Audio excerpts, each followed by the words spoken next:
Hello friends. स्वागत है आप सभी का मेरे यूट्यूब चैनल पर। फ्रेंड्स, आज मैं फिर से हाजिर हूँ एक नया टॉपिक लेकर आपके सामने। तो आज का हमारा टॉपिक है जूसेपे मेत्सिनी। ठीक है, जूसेपे मेत्सिनी के बारे में आज हम जानेंगे। अगर आप क्लास 10th के स्टूडेंट्स हैं तो मोस्ट इम्पॉर्टेंट टॉपिक होने वाला है ये आपके लिए, क्योंकि कई बार एग्जाम्स में आपसे पूछा जाता है कि जूसेपे मेत्सिनी पर जो है एक संक्षिप्त टिप्पणी लिखिए। ठीक है, 3-4 नाम आते हैं, उसमें एक जूसेपे मेत्सिनी का नाम भी आता है। इनके बारे में आपको एक संक्षिप्त टिप्पणी लिखनी होती है। ठीक है, तो हम जानेंगे ये आपका हिस्ट्री से रिलेटेड है ये। ठीक है, हिस्ट्री बुक है जो आपकी इतिहास की बुक है, जो उससे रिलेटेड है ये। मोस्ट इम्पॉर्टेंट है, कई बार इनके बारे में पूछा जाता है। ठीक है, आपके जो बोर्ड के एग्ज़ाम्स होते हैं उसमें कई बार इनके बारे में पूछा गया है। तो आज हम जानेंगे जूसेपे मेत्सिनी के बारे में। अगर आप 10th के स्टूडेंट्स हैं तो आपके लिए मोस्ट इम्पॉर्टेंट टॉपिक होने वाला है आज का। तो चलिए देखते हैं कि मेत्सिनी कौन थे। जूसेपे मेत्सिनी इटली की एकता का पैगंबर था। उनका जन्म सन 1807 में जेनेवा में हुआ था। जूसेपे मेत्सिनी इटली की एकता मतलब ठीक है, एकता का पैगंबर था। उनका जन्म सन 1807 में जेनेवा में हुआ था। जेनेवा स्विट्जरलैंड का एक प्रमुख शहर है। स्विट्जरलैंड देश का नाम आपने सुना होगा। उसका एक प्रमुख शहर है। यहाँ पर 1807 में इनका जन्म हुआ था जूसेपे मेत्सिनी का। उनके पिता एक प्रसिद्ध डॉक्टर और उच्च कोटि के विद्वान थे, जो फ्रांस की राज्य क्रांति की विस्तृत जानकारी रखते थे। वे अपने पुत्र को फ्रांस के क्रांतिकारियों की गाथाएं बड़ी रुचि के साथ सुनाया करते थे। इसी कारण मेत्सिनी बचपन से ही देशभक्ति और स्वतंत्रता की भावनाओं से परिपूर्ण हो गए थे। अतः वे अपने खंडित देश की और जनता की शोचनीय दशा को देखकर दुखी रहते थे। वे इटली की पराधीनता को स्वतंत्रता में बदलने के इच्छुक थे। ठीक है, देखिए मेत्सिनी को इटली की एकता का पैगंबर माना जाता है, क्योंकि ये प्रमुख व्यक्ति थे जिन्होंने इटली की एकता के लिए काफ़ी ज़्यादा संघर्ष किया था। आपको पता होगा कि इटली आपको आपके टीचर्स वगैरह ने पढ़ाया होगा इसके बारे में कि जो इटली था वो काफ़ी जो है अलग अलग स्टेट्स में बटा हुआ था, मतलब अलग अलग राज्यों में बटा हुआ था इटली। तो जो इटली था मतलब वो अनेक राज्यों में विभाजित था, और उन राज्यों के अलग अलग शासक, एक निरंकुश शासक थे। ठीक है, उन राज्यों में अलग अलग निरंकुश शासक थे। तो जो मेदसिनी थे ये जो है इटली को एक राष्ट्र बनाना चाहते थे, उन सभी राजाओं को हटाकर। ठीक है, उन सभी राज्यों को हटा करके एक राष्ट्र का निर्माण करना चाहते थे। मतलब एक गणतंत्र, जो उसको एक लोकतांत्रिक व्यवस्था वाला देश उसको बनाना चाहते थे। ठीक है, परिपूर्ण हो गए थे। अतः वे अपने खंडित देश की और जनता की जो शोचनीय दशा थी, मतलब बहुत बुरी दशा थी, उसको देखकर हमेशा दुखी रहते थे।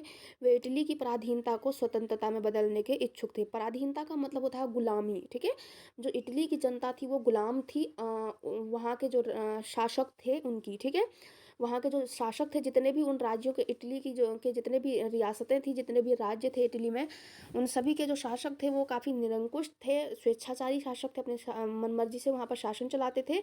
और जो रोम का पोप था, इटली की राजधानी है रोम, इटली की राजधानी रोम। ठीक है, रोम का जो पोप था उसका बहुत पूरा प्रभाव था वहाँ पे, क्योंकि वो एक धार्मिक गुरु उसको माना जाता था।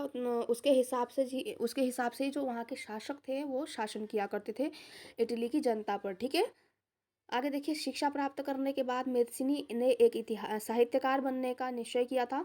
एक साहित्यकार बनने का निश्चय किया था, लेकिन बाद में देशभक्ति की भावना से प्रेरित होकर वे पीडमॉन्ट की कार्बोनेरी संस्था के एक सक्रिय सदस्य बन गए थे। कार्बोनेरी संस्था के सदस्य बनने के बाद उन्होंने इटली के एकीकरण के लिए प्रयत्न करना आरंभ कर दिया था। बाद में कुछ विद्रोहों के कारण उन्हें लगा कि संस्थाओं के द्वारा इटली का एकीकरण संभव नहीं है, इसलिए उन्होंने इटली में राष्ट्रीय और उदारवादी विचारों का प्रचार और प्रसार करना आरंभ कर दिया था। शिक्षा प्राप्त करने के बाद मेदसिनी ने एक साहित्यकार भी बनना चाहते थे। उन्होंने निश्चय किया कि वो एक साहित्यकार बनेंगे, लेकिन बाद में क्या हुआ कि बाद में जो इटली की दशा थी वो उनसे देखी नहीं जा रही थी। ठीक है, जो इटली की जो दशा थी वो उनसे देखी नहीं जा रही थी, इसलिए उन्होंने देशभक्ति की भावना उनके अंदर जागृत हो गई। इसलिए वो पीडमॉन्ट की एक कार्बोनेरी संस्था थी, उसके वो एक सदस्य बन गए थे। एक संस्था थी, उसके सदस्य बन गए।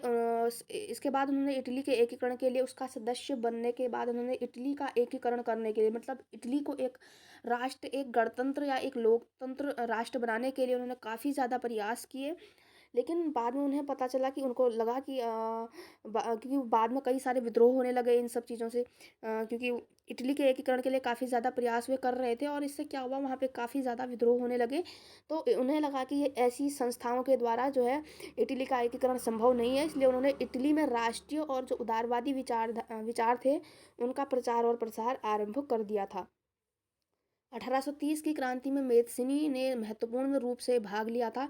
1830 में जो क्रांति हुई थी, उस क्रांति में उन्होंने एक मुख्य रूप से भाग लिया था, जिसके बाद उन्हें क्रांतिकारियों के साथ शेवाना के दुर्ग में कैद कर दिया गया। 6 महीने तक वे जेल में रहे। जेल में रहकर उन्होंने इटली के एकीकरण के लिए अनेक योजनाएं बनाई। तत्पश्चात वे इस निष्कर्ष पर पहुंचे कि जब तक इटली के नवयुवकों में देशभक्ति, त्याग, बलिदान, सहनशीलता और सच्चरित्रता उत्पन्न नहीं की जाएगी, तब तक इटली की स्वतंत्रता असंभव है। ठीक है।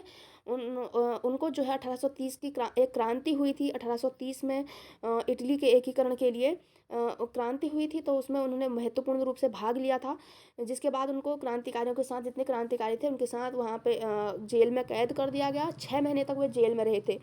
6 महीने तक वो जेल में रहे, और जेल में रहकर भी उन्होंने जो है इटली के एकीकरण की योजनाएं बनाई।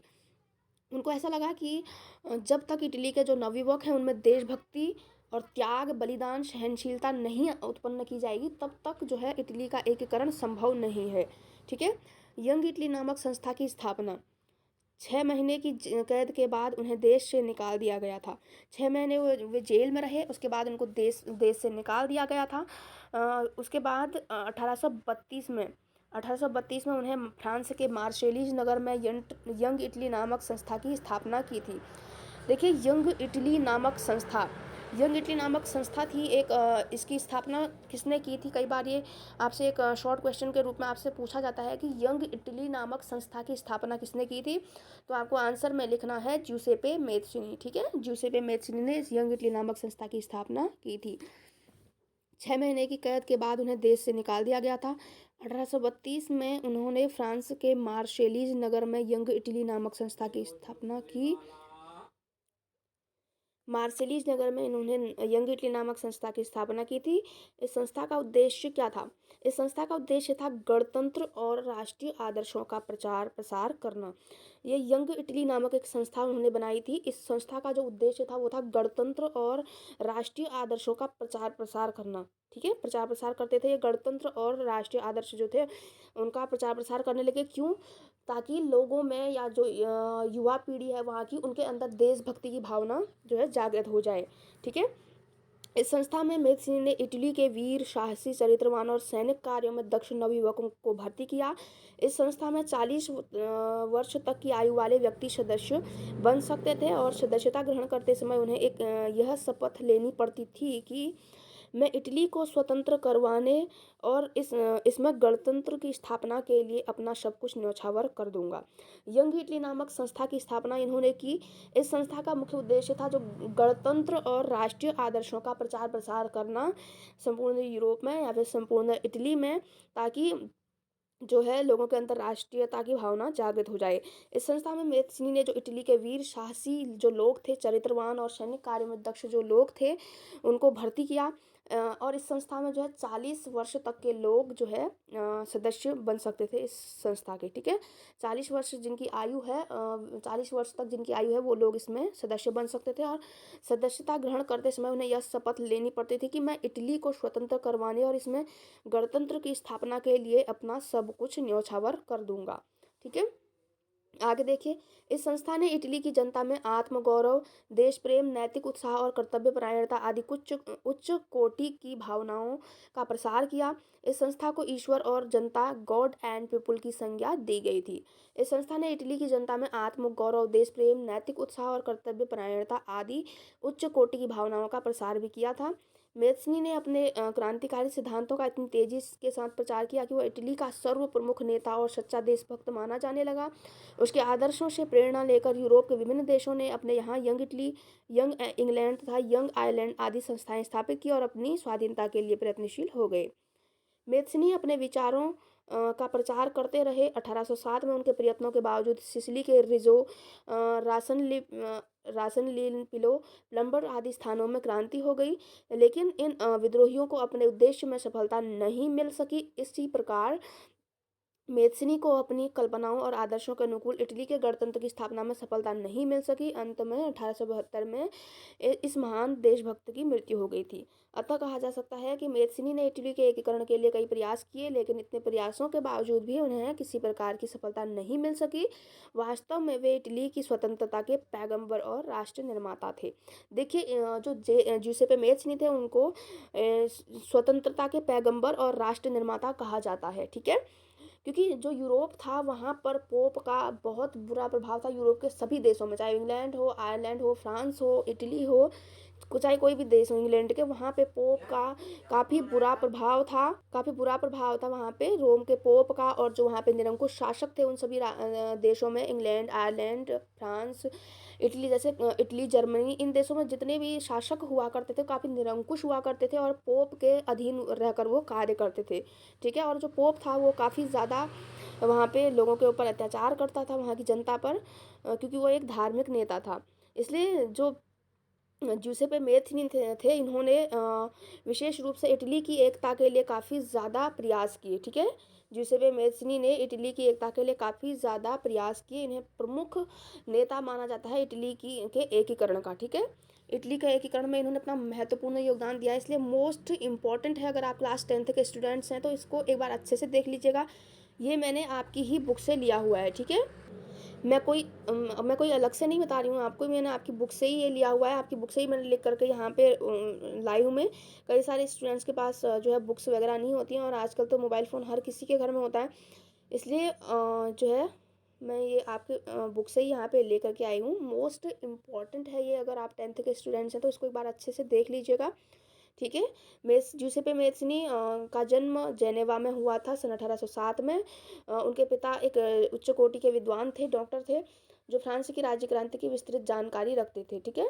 इसलिए क्या हुआ, वो अपने बच्चे को, मतलब अपने मेज़्ज़नी को बचपन से ही इन सब राज्य क्रांतियों के बारे में बताया करते थे, जिससे मेज़्ज़नी को लगा कि जो ये यहाँ पे जो चल रही हैं ये चीज़ें सही नहीं हैं, इस तरीके का जो शासन चल रहा है वो ठीक नहीं है। इसलिए उन्होंने बचपन से ही देशभक्ति की भावना उनके अंदर जागृत हो गई, और उन्होंने ठान लिया कि मुझे जो है इटली को एक एकीकृत करना है, ठीक है?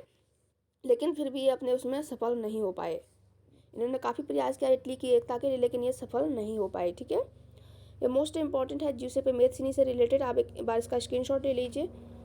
तो फ्रेंड्स, आज के वीडियो में बस इतना ही, मिलते हैं अपनी नई वीडियो में, तब तक के लिए बाय बाय, टेक केयर।